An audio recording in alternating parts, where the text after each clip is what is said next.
ਤੇ ਮੇਰੀ ਬੇਟੀ ਨੂੰ ਪਹਿਲਾਂ ਵੀ ਮਾਰਦਾ ਕੁੱਟਦਾ ਸੀ ਦਿਮਾਗ ਮੇਰਾ। ਹੁਣ ਵੀ ਉਹਨੇ ਨਾ ਇਹਦੋਂ ਦੂਸਰੇ ਦਿਨ ਨਾਲ ਉਹਨੂੰ ਮਾਰਿਆ ਵਾ, ਨਾਲੇ ਉਹਦੇ 'ਤੇ ਪਾਣੀ ਗਰਮ ਪਾ ਕੇ ਤੇ ਉਹਨੂੰ ਸਾੜ ਦਿੱਤਾ ਸਾਰੀ ਨੂੰ। ਅੱਜ 5 ਦਿਨ ਹੋ ਗਏ ਆ, ਨਾ ਕੋਈ ਥਾਣੇ ਵਾਲਾ ਸਾਡੀ ਸੁਣਦਾ ਪਿਆ, ਨਾ ਕੋਈ ਹਸਪੀਟਲ ਵਾਲਾ ਸੁਣਦਾ ਪਿਆ। ਇੱਥੇ ਆਉਂਦੇ ਆ ਤੇ ਕਹਿੰਦੇ ਜੀ रिपोर्ट तैयार है, लैके नहीं जाते पुलिस वाले।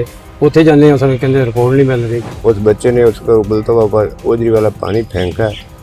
उसके बाद उसने वालिदा ने ये कोशिश नहीं की उसको उठाकर हॉस्पिटल में ले जाएं। 2 घंटे घर पे पड़ी रही। इनका दूसरा दिमाग चक नंबर 75 फतेह से वापस आया, वो उठाकर उसको हॉस्पिटल में लेकर आया। मरियम नवाज साहिबा ने इस हवाले से एंटी विमेन हैरेसमेंट सेल जो कैंप किए हैं, जो कि कहती हैं कि ख़वातीन मेरी रेड लाइन है। बहुत बड़ा वकूआ हुआ है जिसमें कोशिश की गई है औरत को मारने की, यानी उसका 70% हिस्सा जिस्म जल जाए या वो उसकी मौत हो जाए, वो उसको डालकर उन्होंने जलाया है। उसको जो अक्यूज्ड है उसकी नीयत देखी जाएगी कि उसने ये कोर्सिव और सब्सटेंस जो है उस पर उसको मारने के लिए, उसको जान से मारने के लिए डाला है या कोई और रीज़न हो सकती है। यानी 324 भी इस पर ऐड हो सकती है और उसकी सज़ा 10 साल है।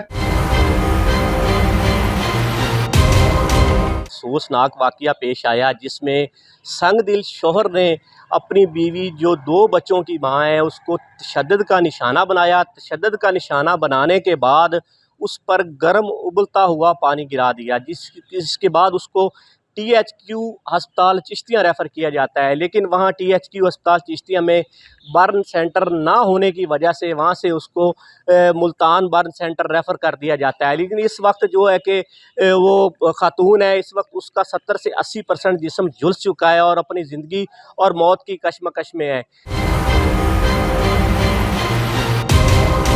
मेरा नाम तारक मोहम्मद है जी। मैं ना अरुणाबाद का रहने वाला वा ते इत्थे चिश्तियाँ मेरी बेटी विआही है 7 चक फोड़बाग। ते मेरी बेटी ਨੂੰ ਪਹਿਲਾਂ ਵੀ ਮਾਰਦਾ ਕੁੱਟਦਾ ਸੀ ਦਿਮਾਗ ਮੇਰਾ। ਹੁਣ ਵੀ ਉਹਨੇ ਨਾ ਇਹਦੋਂ ਦੂਸਰੇ ਦਿਨ ਨਾਲ ਉਹਨੂੰ ਮਾਰਿਆ ਵਾ, ਨਾਲੇ ਉਹਦੇ 'ਤੇ ਪਾਣੀ ਗਰਮ ਪਾ ਕੇ ਤੇ ਉਹਨੂੰ ਸਾੜ ਦਿੱਤਾ ਸਾਰੀ ਨੂੰ। 2 ਬੱਚੇ ਉਹਦੇ। ਅਸੀਂ ਪਹਿਲੇ ਵੀ ਉਹਨੂੰ ਸਮਝਾਉਂਦੇ ਰਹੇ, ਨਹੀਂ ਸਮਝਿਆ। ਹੁਣ ਬਾਅਦ 'ਚ ਫਿਰ ਉਹਨੇ ਨਾ ਬੱਚੀ ਨੂੰ ਮਾਰਿਆ ਤੇ ਅੱਜ ਫਿਰ ਉਹਨੇ ਮਾਰ ਕੇ ਇਹਦੋਂ ਦੂਸਰੇ ਦਿਨ ਸਾੜਤਾ। ਅੱਜ 5 ਦਿਨ ਹੋ ਗਏ ਆ, ਨਾ ਕੋਈ ਥਾਣੇ ਵਾਲਾ ਸਾਡੀ ਸੁਣਦਾ ਪਿਆ, ਨਾ ਕੋਈ ਹਸਪੀਟਲ ਵਾਲਾ ਸੁਣਦਾ ਪਿਆ। ਇੱਥੇ ਆਉਂਦੇ ਆ ਤੇ ਕਹਿੰਦੇ ਜੀ ਰਿਪੋਰਟ ਤਿਆਰ ਆ, ਲੈ ਕੇ ਨਹੀਂ ਜਾਂਦੇ ਪੁਲਿਸ ਵਾਲੇ। ਉੱਥੇ ਜਾਂਦੇ ਆ ਸਾਨੂੰ ਕਹਿੰਦੇ ਰਿਪੋर्ट नहीं मिल रही।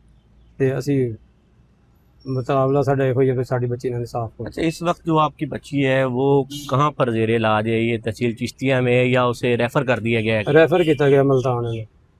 तो वो कितने फ़ीसद जिस्म जो है वो उसका जुल चुका है? 2% जल गया, 1% बचे है। अब आप क्या मुतालबा करना चाहते हैं आला काम से? ਅਸੀਂ ਇਹ ਵੀ ਕਹਿੰਦੇ ਵੀ DPO ਸਾਹਿਬ ਨੂੰ ਵੀ ਸਾਡੀ ਬੱਚੀ ਦਾ ਇਨਸਾਫ ਹੋਣਾ ਚਾਹੀਦਾ। ਸਾਡੀ ਪੁਲਿਸ ਵੀ ਸੁਣੇ ਤੇ ਸਾਡਾ ਕੰਮ ਵੀ ਹੋਵੇ।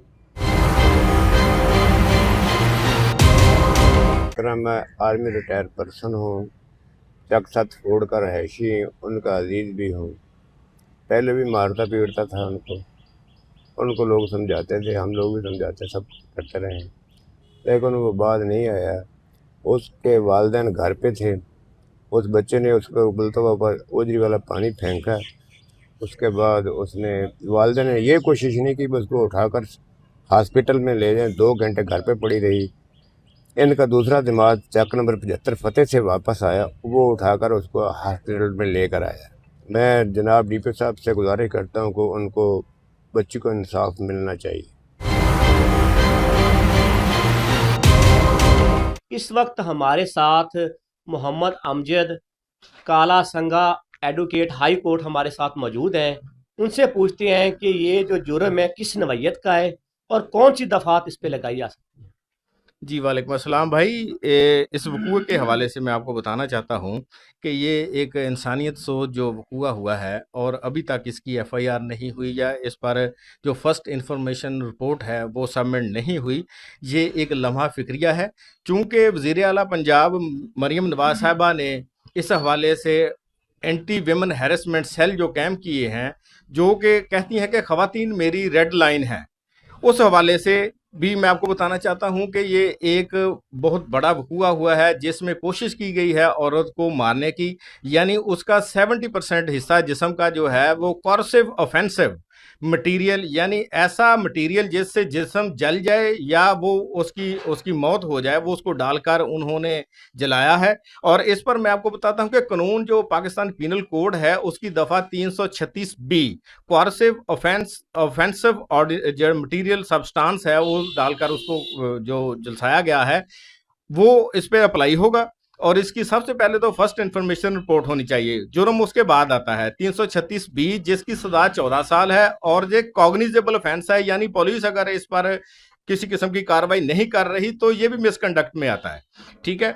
और ये जो है इसकी सजा 14 साल है और इस पर एक दफा जो है 334 इतलाफे उदब भी लग सकती है, यानी अगर उस पानी की वजह से, उस गर्म या कोर्सिव सब्सटेंस की वजह से उसकी कोई आंख जाया हो गई, उसका कान जाया हो गया या उसकी जुबान जाया हो गई, यानी कोई भी ऐसा जिस्म का ऑर्गन जो जाया हो जाए उस पर 334 भी लग सकती है।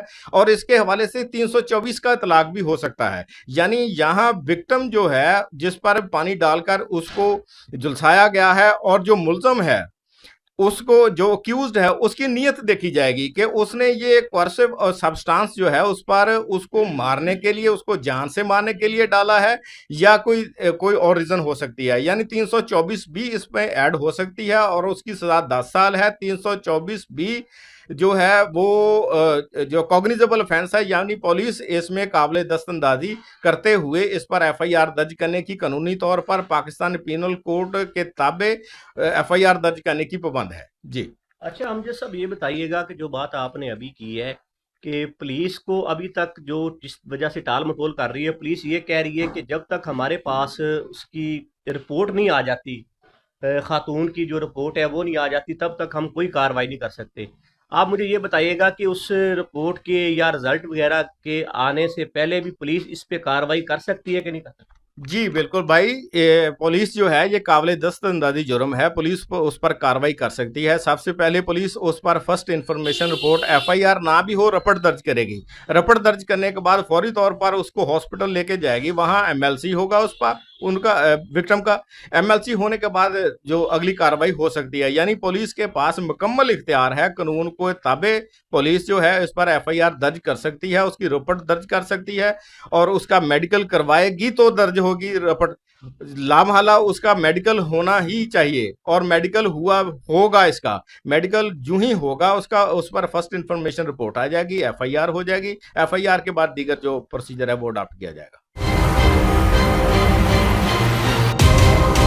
बिल्कुल नाज़रीन, मैं आपको बताता चलूँ कि माशरे में अदम बर्दाश्त इस कदर बढ़ चुकी है कि आए रोज़ कोई ना कोई जो है घरेलू झगड़ा होता है और वो अक्सर ऐसे देखा जाता है कि वो छोटे छोटे जो घरेलू झगड़े हैं वो शिद्दत अख्तियार कर जाते हैं और बाज़ दफ़ा ये भी देखा जाता है कि वो मौत का सबब बन जाती है। ऐसा ही एक वाक़या 4 फोड़वा का मैं आपको बताता चलूँ कि जो एक निमरा नामी जो है कि औरत है जो 2 बच्चों की माँ है, जिसको उसके शौहर साइम ने बड़ी बेदर्दी से उसको पहले उसको मारा पीटा और उसके बाद उसके ऊपर गर्म उबलता हुआ गर्म पानी उसके ऊपर डाल दिया, जिसकी वजह से उसका 70 से 80% जिस्म है वो जो झुलस चुका है और वो उसको चिश्तिया तहसील THQ हॉस्पिटल में लेके आए। यहाँ से उसको फिर मुल्तान रेफर कर दिया गया, मुल्तान बर्न सेंटर रेफर कर दिया, जहाँ पे अभी वो एडमिट है। लेकिन मैं आपको बताता चलूँ कि पुलिस की तरफ से अभी तक इस वकूए की कोई कार्रवाई नहीं की गई है और ना ही इसकी एफआईआर दी गई है। अब देखते हैं कि पुलिस इसमें क्या कार्रवाई करती है और कितना इनको मजलूमों को इंसाफ मिलता है। जी।